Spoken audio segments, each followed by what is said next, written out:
Welcome everyone to my video channel here on YouTube, Video Chess Training. My name is International Master Will Paschall, and we're doing a simul review of a few games that I played in my weekly simul on lichess.org the second week in January.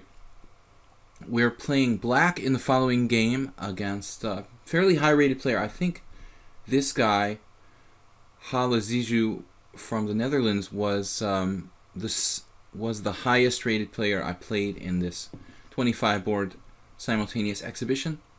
And the first time I played with him, he played e4, and I'd like to mix up my openings in the simul events here, so I played g6.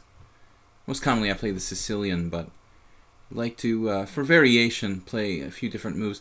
It's also good for a simul giver, I think, not to have too many games that are really similar. Certainly good if you're playing a blindfold simultaneous, but not to get confused between the boards. So different openings are kind of advantageous. Play the modern defense with g6. He plays d4. Now bishop g7. And then the most aggressive move, knight to c3, keeping the c-pawn back on c2, but allowing him to maybe play an Austrian attack kind of plan with f4. Knight to c3 and then d6. Black has other moves here. c6, Caro-Kann style, c5. But I think d6 is probably the most common. And now white has a lot of choices. I have the opening explorer turned on here. You can see all the different moves white typically plays. My opponent here in this game played f4 when I took the opportunity to transpose to the main variation of the Pirc defense, the Austrian attack. I could play something more hyper-modern like a6 or even c6. So knight to f6. Strange move order by white with bishop d3. Much more typical to see knight to f3 first. I'm not certain that there's any concrete way to take advantage of this. I guess black can play knight c6. That would transpose.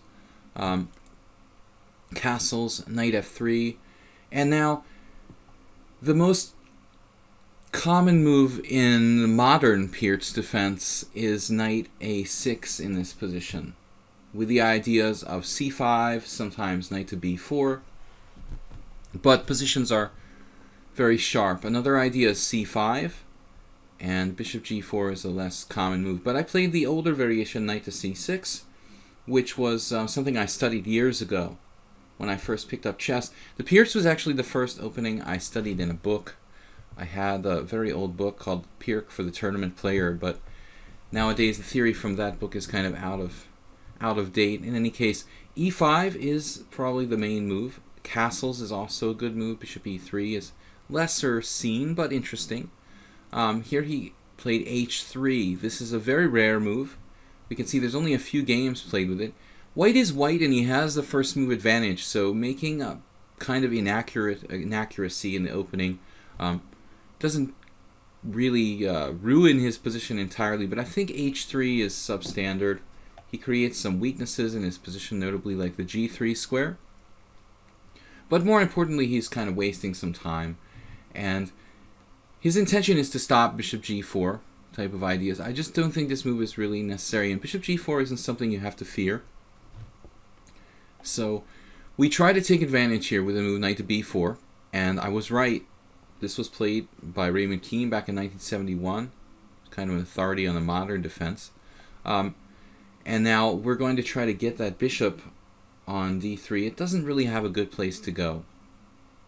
I would imagine that white could maybe play bishop e2, but at the very least it's kind of a waste of time for white. So he gives me the bishop. Bishop c4 here, for example, would allow me to play a typical Pirc tactic, knight takes e4 followed by d5, simplifying the position. So he gives me the bishop, castles, knight takes d3, and now you could recapture with the pawn, but he takes with the queen, and that's a little more natural, completing the development. We now did a little bit of a risky thing. This old game we have reference to from 1990, Turkish player Kaan Ardaman, played c6 here, and that looks like a solid move, reinforcing control of d5. Black will maybe play d5 at some point, perhaps b5, but I went with a new idea in this position that's very rickety but interesting, b6. So this is a theoretical novelty. As far as I know, there's probably other games that are not recorded here in this database. But the idea is that his white squared bishop is off the board, and we're going to put our bishop on the white squared diagonal, which is a very powerful line for the white squared bishop. He does play e5, and it's quite double-edged. I was nervous because my rook is unprotected on a8. e5, critical move probably, and now a very important moment. If I take with the pawn on d takes e5, if you look at this variation, d takes e5, I didn't really like this because after f takes e5, his bishop opens up and his rook opens up along the f file. And I'm kind of helping white in this position, I think. So always think about your opponent's pieces, what you're doing or not doing for their mobility. And I think I'd rather retreat my knight than open up all the potential lines for those pieces. So knight to d7, and he's very aggressive here. He sacrifices a pawn with e6. This may not be objectively correct, but it's involving threats against my king, opening up my king position with this pawn sacrifice. Knight g5 is an idea. You know, c queen c4 is an idea. Queen e4 is an idea. And I think he realized here that if I get rid of these arrows for a second, this pawn on e6 or this point and this point on a8 are unprotected. So at the very least, it's not really a pawn sacrifice. He can win his pawn back by force. F takes e, queen e4. I have to save my rook. I don't like bishop a6. It is possible to play bishop a6, but it's not really that effective of a position for the bishop. I don't think that this diagonal plays very much of a role in this position. There are things on the long diagonal. Ultimately, his king is connected to g2, and so I want to get counterplay along the long diagonal. So rook b8. I want to put my bishop on the long diagonal on b7. Queen takes e6 check, king h8, and he is facing discovered attacks. I mean, the first thing I checked with it, knight g5 here is not really dangerous. I could play queen e8, but I can also defend with knight e5. So plays bishop to e3. And I thought that this move, although it develops a piece, it highlights the weakness in his bishop. It's a very obstructed piece, the bishop on e3, obstructed by a pawn on f4, obstructed by a pawn on d4. Unfortunately, when I do these simultaneous exhibitions on lichess, we have a relatively short amount of time. I think I'm averaging about 10 seconds per move in terms of thinking time, possibly 15 seconds per move. So I'm playing basically a blitz game, and usually under quite a bit of time pressure as the games go toward the middle game and further. So I'm already worried about the clock here, trying to play very quickly. Knight f6, queen b3. Maybe there queen c4 would have been better, more centralized. And I played e6. Looking at this game in retrospect, I was a little bit unsure about the move e6 because I don't know that it benefits me necessarily to put the pawn on e6. Is it really necessary? But I was worried about something like bishop to b7, knight g5, when I'm going to have problems there with the fork, the knight fork on e6. So I could have played something like queen b3, queen d7, perhaps first. Bishop to b7 is my hope that I can play the bishop to the long diagonal. Rook f e1. This is a very strange move. Clearly, the other rook would be better placed on e1, and it's quite mysterious why he chose this rook. This is a bad move. And now h6, further weakening my white squares, but something I figured I could afford. I wanted to keep the knight off of g5 permanently in this position. Rook d1, and I guess this answers our question about why he moved the f rook to e1. He wanted the other rook to go in the center on d1, but it's a closed line, and I just don't think that the rook is particularly effective there. queen d7, an idea we looked at before, protecting e6. It's a little bit of a juggling act here. For black, I have to keep e6 protected, keep g6 protected, and try to ultimately get my bishop to this powerful long diagonal that is our plan. a6, enabling, in some cases, the ability to play b5 for black. It was a bit of a slow move. And then a4, queen f7. So still, it's not possible for me to play bishop to b7. And I didn't want to move my rook from the f file because the rook has play along the f line. So instead of this queen f7 move, maybe it would have been interesting to try something along the lines of king h7. But the idea here is queen f7, bishop d7. I thought about maybe changing my plan and putting the bishop on d7, ultimately keeping e6 protected, and playing something like bishop c6 down the line. Knight e4. And this move, I think, trading pieces probably eases black's game. Knight takes e4, rook takes e4, bishop d7. He's kept me tied down to e6, and I've never been able to get that bishop on a long diagonal, as was my primary plan. But black has a lot of trumps in this position. If we stop and take a look at what's really going on, we have a bishop pair, both of which are quite effective, and can become more so as the position starts to open up. We have counterplay on the queen side with b5. Our king is a little bit open, but relatively safe. And the white king is also a little bit open, but relatively safe here. I don't like white's bishop on c1, obstructed by pawns in both directions. So rook on a to e1, finally really solidly protecting e6, my backward pawn.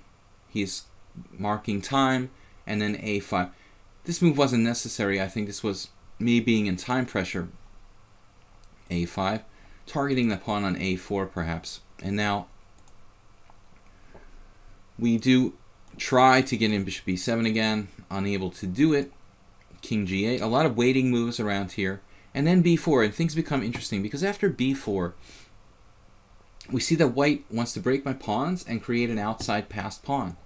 A b4, and then c b4. And so he allows himself this isolated pawn with a very, very risky and dynamic plan of creating this outside passed pawn for white, which I think I have plenty of ability to control, but got to keep an eye on it.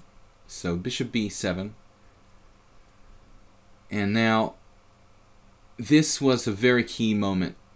He could have taken on e6 with rook takes e6. But things are quite complicated. The d4 pawn is an issue here. So we have something like rook takes e6, rook takes e6, or maybe queen takes e6. And the d4 pawn seems to be falling in some variations. I think I analyzed rook takes e6, bishop takes f3, g takes f3, and bishop takes d4 check in this position. But objectively, he doesn't have to. He can't take it actually, and position is not clear because white has this ability to create a passed pawn on the a file. So if he just moves his king, threatens rook takes g6. I'm not convinced that black is better here at all. So this was a reasonable and maybe best path of action, but both of us were getting into time pressure here. So he played knight h4 instead, and this is where things start to get really dicey for white. Bishop d5, solidly defending this. This is a monstrously placed bishop now. This was my goal, to establish two bishops on the long diagonals, and now that bishop will stop any queening of the a pawn. We have a huge initiative here. Queen d3, a very good move, attacking g6. And now king h7, unfortunately, he's keeping me tied down, and he has this a pawn to give him some counterplay. I think this was a well-played game. Some mistakes by both sides, but this was one of the most tense battles of my Sunday simul last week. Bishop to b2, defending the pawn on d4. Bishop f6, knight f3, and now bishop g7, simply repeating position. He plays g3.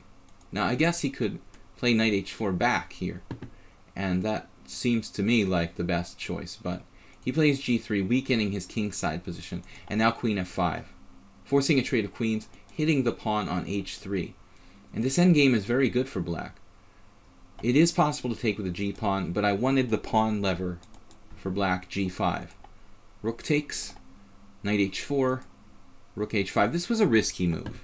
I could have played rook back to either f8 or f7, but I was keeping my rook active on the 5th rank and trying to enforce the break g5.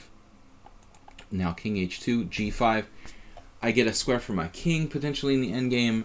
I break up his pawns, so I think we're getting some counterplay here. F takes g, h takes g, knight g2, and he defended this game extremely well. We have to give him credit. Rook a8, eyeing that a pawn, keeping it under control. Rook a1, good defense, we have to admit. And then bishop f3, rook f2, bishop g4, and he's still hanging on. h4, pawn takes pawn, pawn takes pawn. I'm not sure if I ever had a winning position, but I came very, very close. Bishop f5, king g3. The two bishops are starting to become very powerful in this totally open position, and his king is really wide open.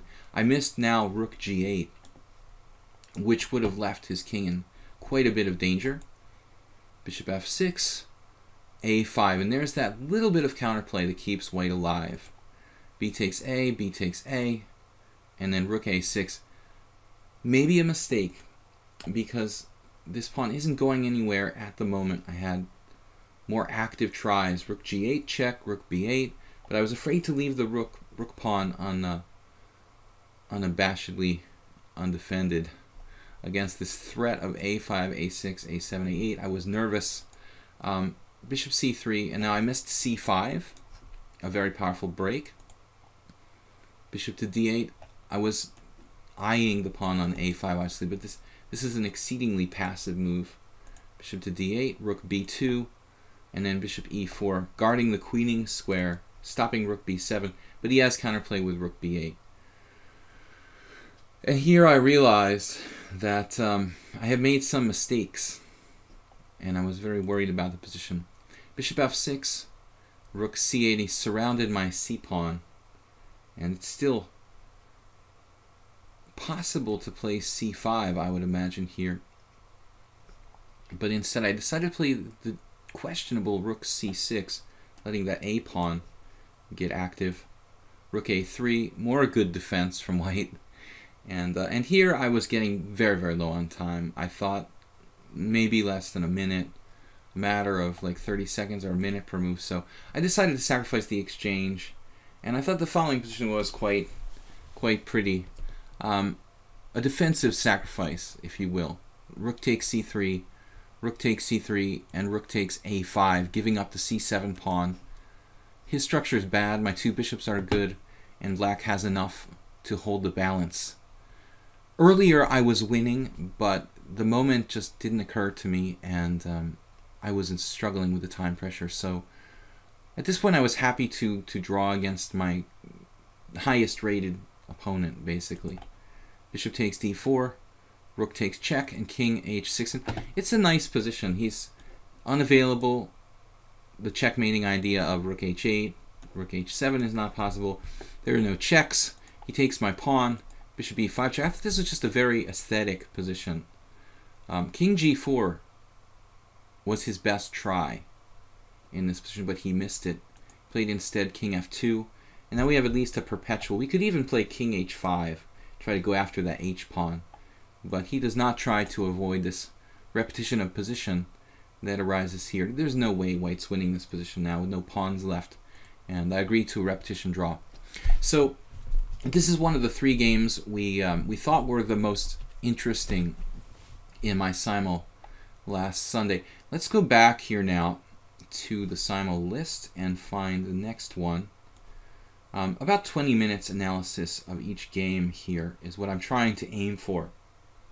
Kind of like one of my stream games that I do Monday to Friday here on lichess on this site. I play on Twitch. Might want to check it out. I have a live stream on Twitch. My handle there is Slagey, SLADGIE on Twitch, and we do upload here to YouTube all our live streams.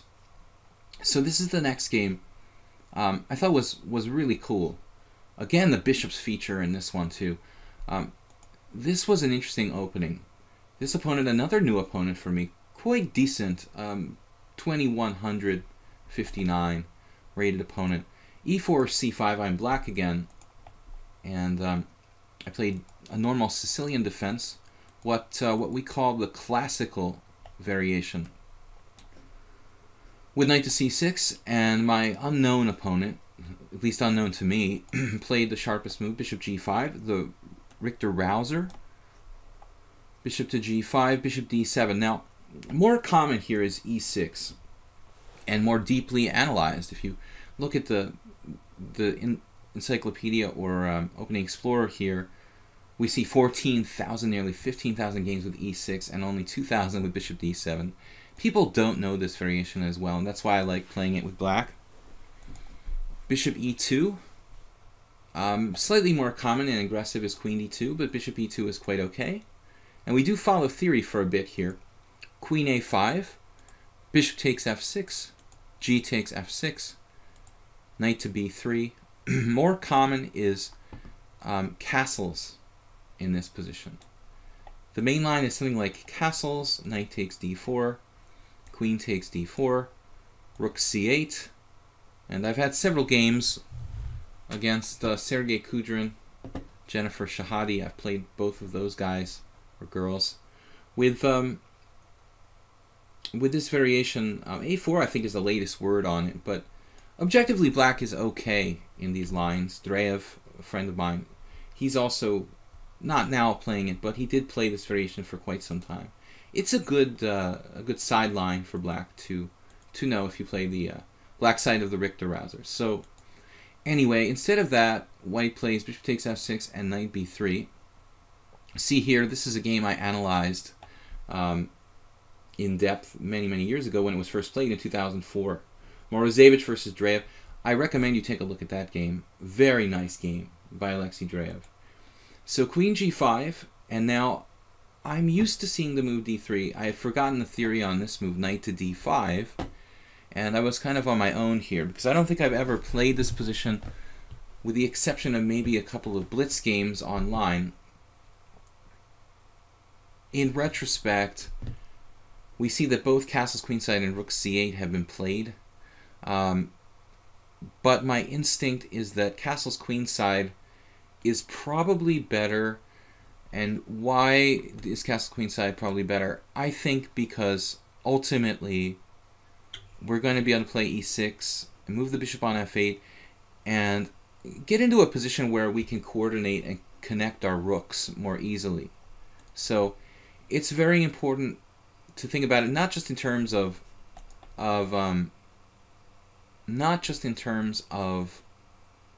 king safety, but I think the advantage of castling queenside over rook c8 is the fact that it's easier to connect the rooks. So we played rook c8. This has been played before by some good players. Chom Ishvan, I'm living in Budapest. He's a player I've played quite a few times, senior grandmaster. Murray Chandler, another good player. Throster Thorlson. So a number of GMs have played this line with black.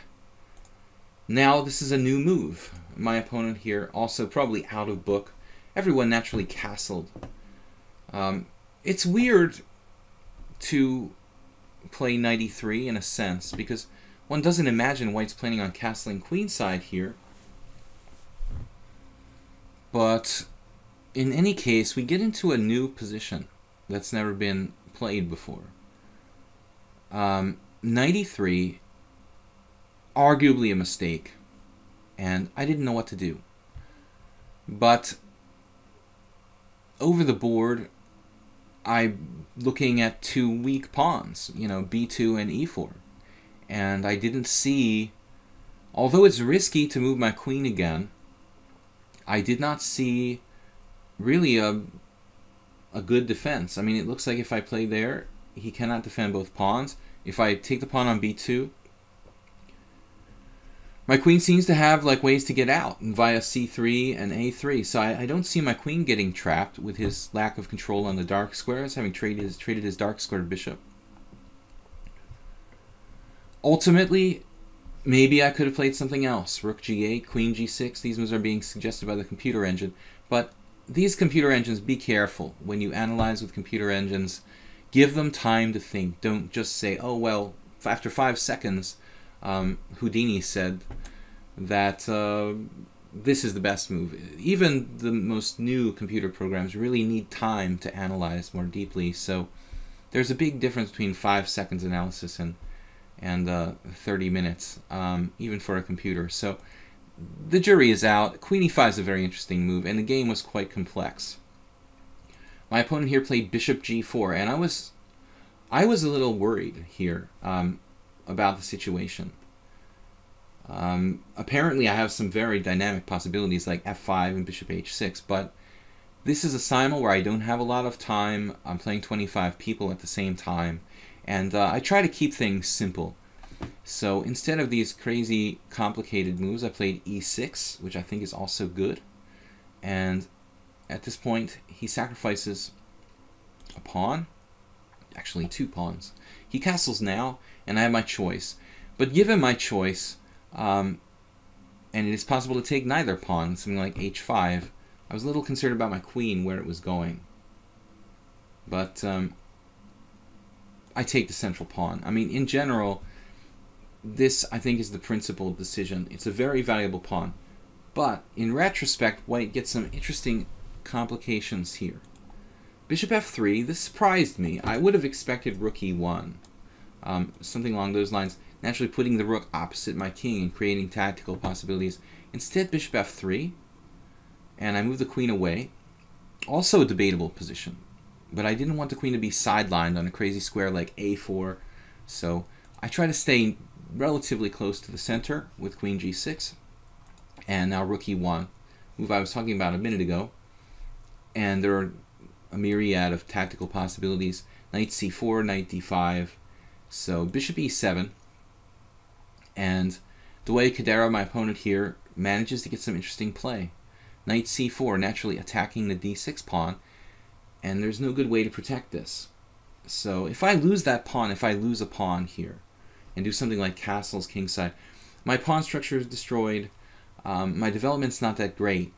I must maintain the extra pawn. So d5, and great complications. Bishop takes d5, and I must accept the challenge. Pawn takes, and a nice sacrificial try by white here. Now apparently, white has some crazy possibilities to sacrifice a piece long term with queen takes d5, but I don't think so. I think he has to do knight to d6 check. And this position, I remember very distinctly.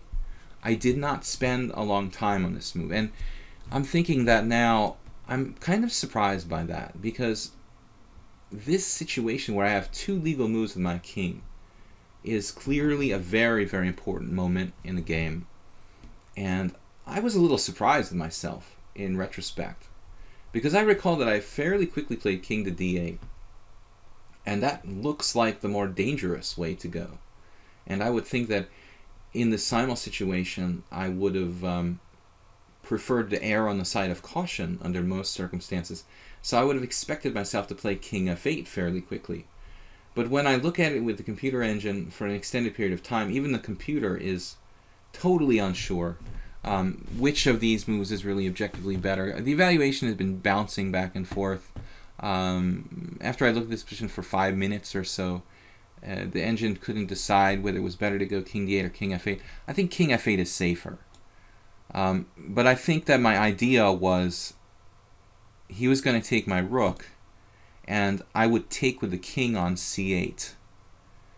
And my king would be basically effectively queenside castled. So that's why I played king d8 quickly.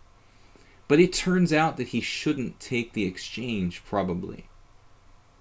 That he has better chances just playing down a piece in this position.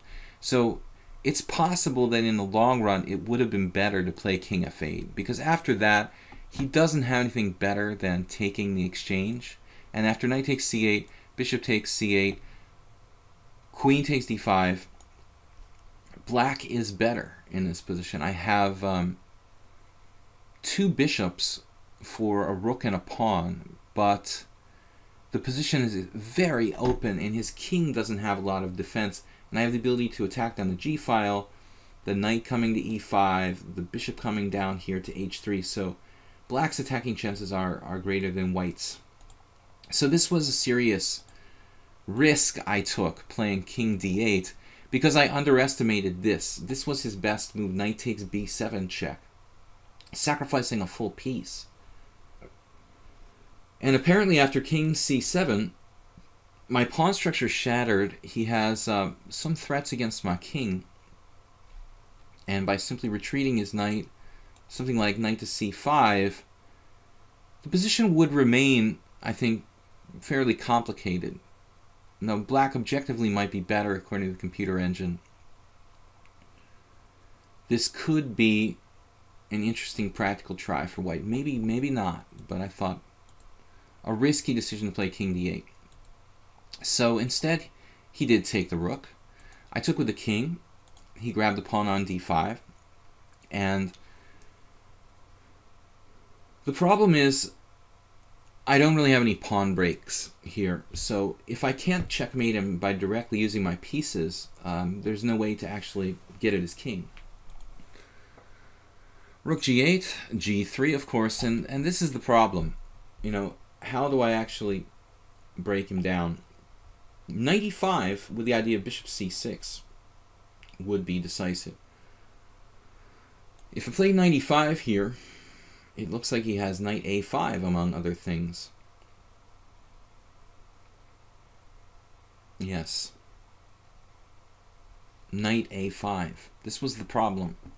I wanted to play bishop c6. He has knight a5. Then I have to trade my valuable bishop. Knight to c6. Knight takes c6. And we have this much less dynamic situation. I think white has good chances to hang on in this position with my broken pawn structure. So it would not have been so easy. In the game, I managed to force a trade of queens, and my thinking was in the ending, the two bishops would be a very strong asset, and we do get a very technical ending here. He finds this nice move, knight a5, and he wants to get me to give up my bishop pair, but I say no. I could play knight takes a5, rook takes e7, bishop e6. I don't think I can trap his rook. Rook takes bishop e6. And it looks very close to trapping the rook. Yeah, this would have been a win, probably. Maybe he could sacrifice a piece for several pawns. Rook e6, knight c6, rook takes e6. This probably is winning for black. I did not see this. So probably the best. Overlooked by me. And instead I went for the bishop pair in a strange structure. And I don't know. It's very difficult for white to defend, but he found a nice little trick here. I could not avoid an exchange of rooks. With the wing pawns, with the two bishops, you should really try to get the wing pawns down to become supported by bishops in any kind of endgame. Rook pawns in particular with bishops are very dangerous. But this was a bad mistake. I shouldn't have allowed an exchange of rooks. So something like king d7, avoiding the exchange of rooks, or bishop e6. Then his rooks are kind of redundant. There's only one open file. Exchanging the rooks was a beneficial thing for white here. It gave him better chances to draw the game. Objectively, I'm not sure. And in the end, my king was able to improve. There again, the rook pawns. The power of the rook pawns with bishops in the ending. So we're inducing weaknesses in white's position. This pawn on h3, very menacing. And f5, we're making all the pawns count. Isolated pawns. Whatever you want. Now a4 lever is actually what leads to the end of the game. Able to improve everything to the point where I set up a4. First of all, I'm exploring over here on the on the king side, trying to get at that h2 pawn and make headway. But when I reach the point where I cannot make direct progress on the king side, that's when we strike on the queen side, and the king's threatening to penetrate here. And it is a winning position. There's a funny moment, though, where I play a4, and he takes, and I played king takes c4, and the pawn is running with a5, and I played c5. Now, maybe c5 is objectively forced, but he missed the move a4 here, which would have been his best try. a4, king b4, a6, king a5, a7, king a6, and again you see the bishop stopping, like in the previous game, stopping that running a pawn, and white is lost here. A better version would have been a4, and he actually resigned in this position because this pawn cannot be stopped. Ultimately, black will win with the passed c pawn. So, two good examples of the power of the two bishops. And again, like last game a draw, this one I won because of the power of these two unopposed bishops. Too much for a rook. Okay, again, this is a simul review from my most recent simul here on lichess, played on January 8th. I'm going to take a look at one more game. We finish up this recap. Going back to last Sunday, all my games, we have every Sunday 6:30 p.m. Central European Time on lichess.org, a 25 board simul to the first 25 players who show up. So this other game I wanted to go over, gone too far. Here we have to find it. So Franco 2000, that was an interesting game. Perhaps we can take a look at this. This is a game I should have lost. One of the best games played by my opponents in this tournament, but it was a back and forth struggle. I was white in this one, and this player Franco 2000 also quite good. It's not him, that's me. He's 2168 from Russia. Knight f3, d6, c4. The English opening, knight f6, knight c3, g6, and now it's English or Fianchetto King's Indian. I decided to castle. He played e5, and now the main line would be d3, playing a standard kind of English opening. But there's nothing wrong with d4. d4 transposes to a variation of the King's Indian with g3 for white. Most commonly seen is knight on bd7 in this position. Other moves are possible, knight to c6, for example, but he traded on d4, and this is a move I don't really like. If we look at all the moves in this position, all the games, the vast majority of players supported their pawn with either knight on bd7 or in some cases knight to c6. But what is this, taking on d4? A common idea in the King's Indian defense, but what is the dynamic of this? I play the King's Indian a lot myself with black, and basically the idea is when you make this kind of exchange, you want to ensure that your bishop on g7 has active play. You want to ensure that you have an avenue for your heavy pieces to attack along. You want an open position with some dynamic chances, but fundamentally, from a strategic level, or on a strategic level, this is a kind of mistake because you're trading a pawn that is very effective, very powerful, on the fourth rank, black's fourth rank, for a white pawn on the fourth rank. But you're leaving yourself in a center situation, in the center where white has a superiority in the center, because your center is basically now the d6 pawn, your central strong point, you might say, whereas white is on c4. So I don't know if I've explained this as clearly as possible, but white has a sort of superiority now in the center because my pawn is more valuable. I'm controlling space as far as the fifth rank. And if you look at the position in terms of just purely controlling the center, white has better control of d4. White has better control of d5. White has better control of e4, and black has better control of e5. So 3/4 of the center is better controlled by white than by black. And I think that's because the d4 square is falling into white's hands with the exchange e takes d.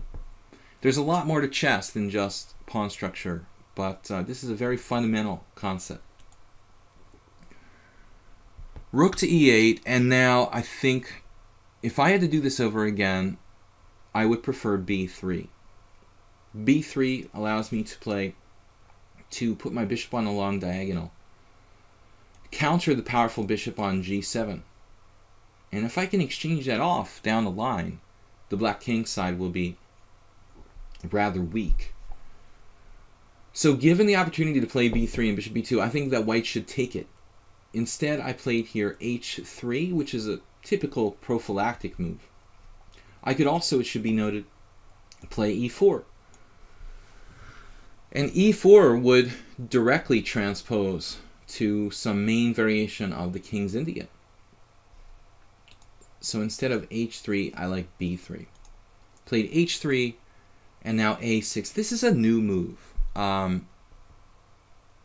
But it's not an uncommon idea in variations of the King's Indian where black takes on d4, plays knight on bd7, and consequently tries to play some pawn advances like c5 and b5. It is a known concept. One variation the computer was analyzing here was like bishop e3, which is a setup I've seen, h3 and bishop e3. This exchange sacrifice is something a very aggressive player like a Morozevich would do, and I think that would be absolutely 100% sound for black. You could just give up an entire exchange, positional exchange sacrifice, rook takes e3, absolutely valid. So e4, and we have close to what could be a theoretical position after something like bishop d7 or maybe knight d7. But he played c5 instead, and this was tough for me. I wasn't really sure where my knight should go. There is no really great square. b3 is awkward. It's not clear where it's going to following b3, other than back to d2. e2 is redundant with the other knight. I have oftentimes in these kind of structures, the knights get stuck like that and they have no future. Although you could play g4 and knight to g3 later on. So I played knight to c2. This is the most flexible move where the knight has a path to e3 and even possibly a3. I think it's probably best. Bishop e6 pressuring my c4 pawn, and now knight e3. I don't know if b3 is possible because there are no tactics. Knight takes e4, knight takes e4. Very important to remember, in such a position we have the knight grabbing that bishop on a1. So such sacrifices as this are not possible for black. Okay, b3 is playable. But I played knight e3. The problem with this is that it gets in the way of my bishop on c1. And very quickly, it seems my opponent has a good position, and I wasn't really sure what I had exactly done wrong here. But according to the computer engine, black is equal already. Knight to c6. I think that white played natural moves, and not really sure what I did wrong. Rook b1, getting my rook off the long diagonal. Probably we should consider a4 in this position. Trying to stop b5, but it's a little bit too many weaknesses in the position, I would say. So I was reluctant to play a4, and he's ready to play b5. It looks like he could already do it. Franco played very well. Rook b8, and now a4, and again a lot of weaknesses in my position. Queen d7, king h2, defending my pawn on h3, and then knight d4. This supports b5, and it also shields his d-pawn from attack along the open file. Black is fully equal here. Now, the computer points out I could have played b4, and it is the best move. striking a preemptive strike, let's say before black has time to get the first word in along the b file. If I had played b4, I would have maintained an equal position. It did not occur to me. As I said, I have played, I was playing many games at one time. This is a situation where I'm playing 25 boards, and this is just one of 25 games, and basically, obviously I'm going to make some mistakes, but I did not see b4. Instead I played a5. I was aware of the threat of b5, but decided to prevent it with a5, but playing rook b1 with the pawn unprotected on a5 seems kind of weird. I'm going to have to waste time to protect that pawn. Anyway, he just goes ahead and plays b5 anyway. I take. He takes with the rook. And so his pawn structure is a little bit worsened. He now has an isolated pawn on a6. So the position is about equal, but white doesn't have a clear plan forward other than maybe f4 and f5, or f4, g4 and f5, which is risky. This is what I played, f4, and then rook b4. And here I couldn't find the right move. Queen d3, protecting my pawn on c4. This was the move that eluded me in this position. Instead I played f5, a very, very dangerous thing to do with little time, and an unsound pawn sacrifice.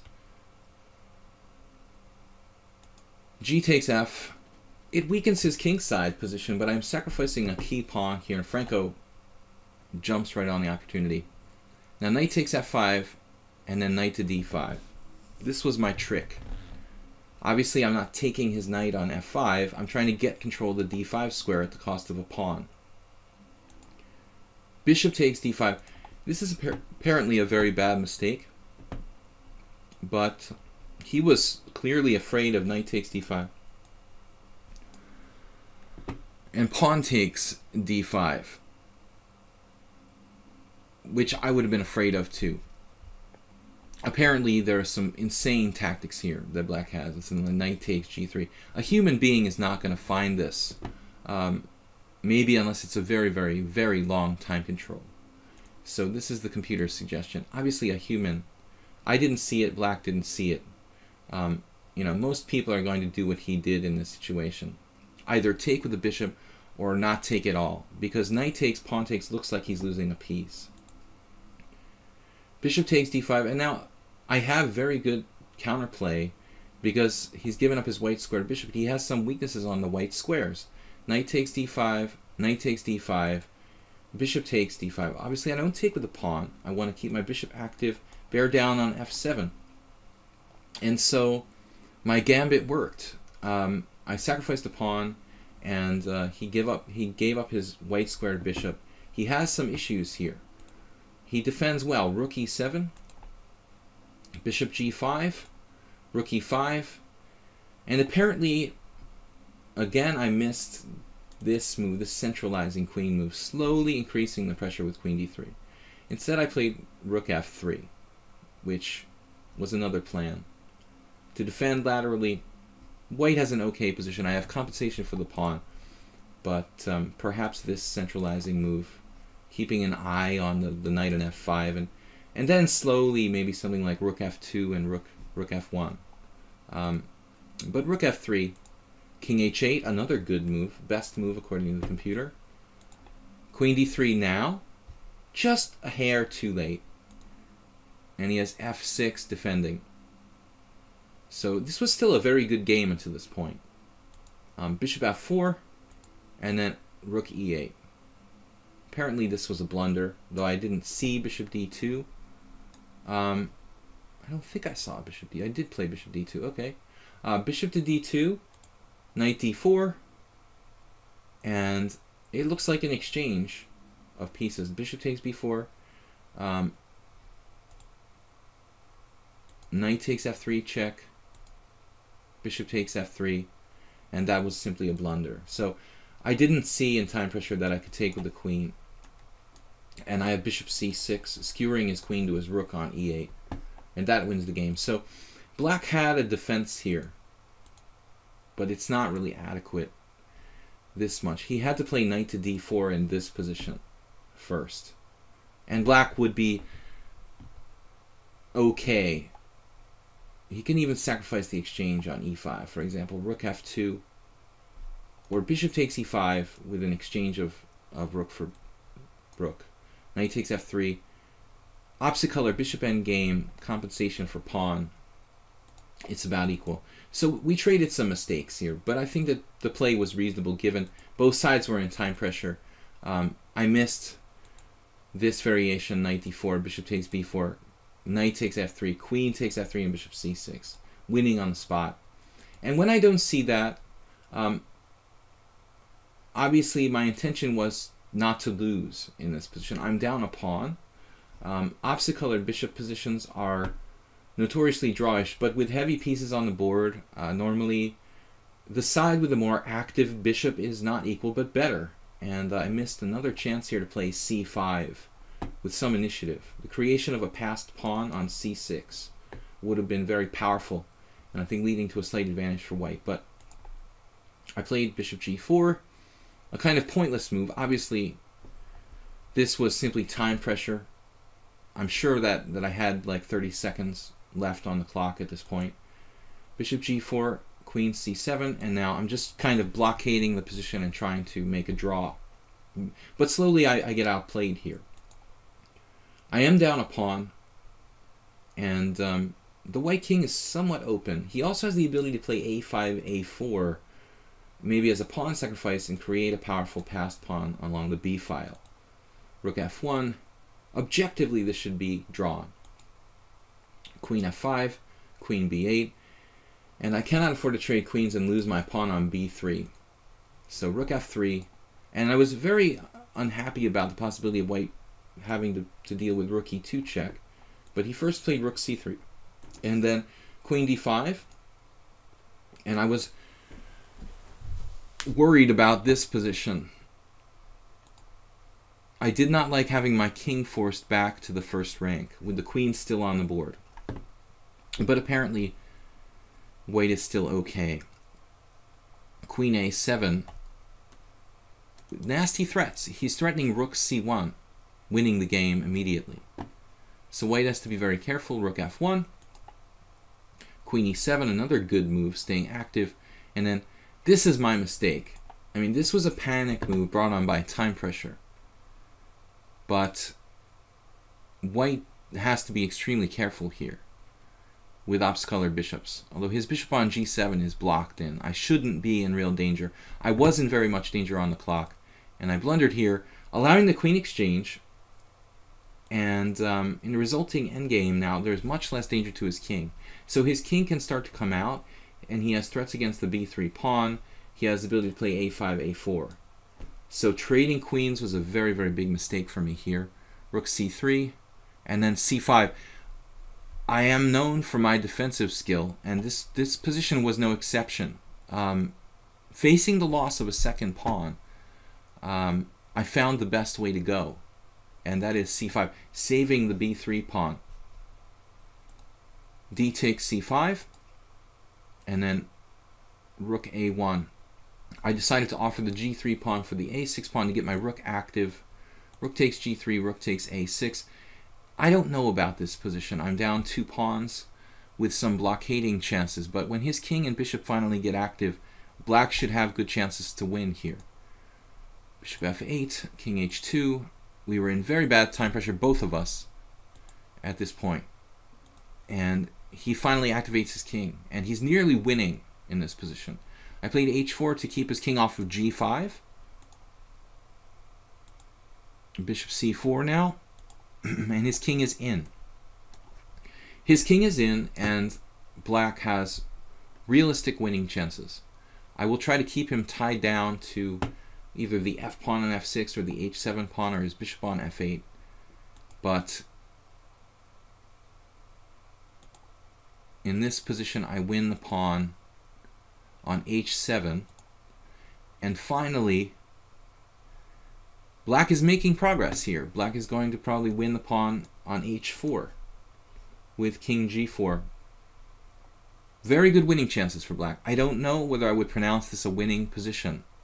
Probably with passed pawn on both sides of the board, black is winning here, but he blundered mate in 1. after king f4, rook e4 mate. You don't expect to get mated in the middle of the board in this kind of position. Just happened in the time scramble. But after king g4, ironically the only move, but also more logical move because he's trying to win this pawn, let's say bishop g8, defending my saving pawn, king takes h4. This position, which should have arisen, is really, really tough for white to hold. And in my experience, this kind of ending, usually the winning plan is elimination of the key defender, which is the bishop. So he'll improve the position of all of his pieces to the utmost, and then at some key point in this sort of endgame, my bishop will be holding my position together, defending the pawn, maybe on c4 or some other square. He'll find a way to sacrifice the exchange, and usually it will involve sacrificing the exchange and then these two pawns coming down, like mutual passed pawns. So I think that there are excellent chances for black to win this position had he not blundered that mate in one. Anyway, everyone, thanks for joining me here for this review of 3 games from my simul on January 8th on lichess.org. I hope you enjoyed it, and do try to play in the simul every week on Sunday. I try to do a simul at 6:30 p.m. CET on lichess.org for 25 players. The time control is 40 minutes for the game, and then another 40 seconds per move. So it's quite a long time control. The games usually take about 2.5 to 3 hours, and do play if you have the time. So thanks for joining me here on YouTube for my review video of that event, and these were quite interesting games from last week's event. This is International Master Will Paschall, and this is my video channel on YouTube, Video Chess Training. Thanks again. Have a great day.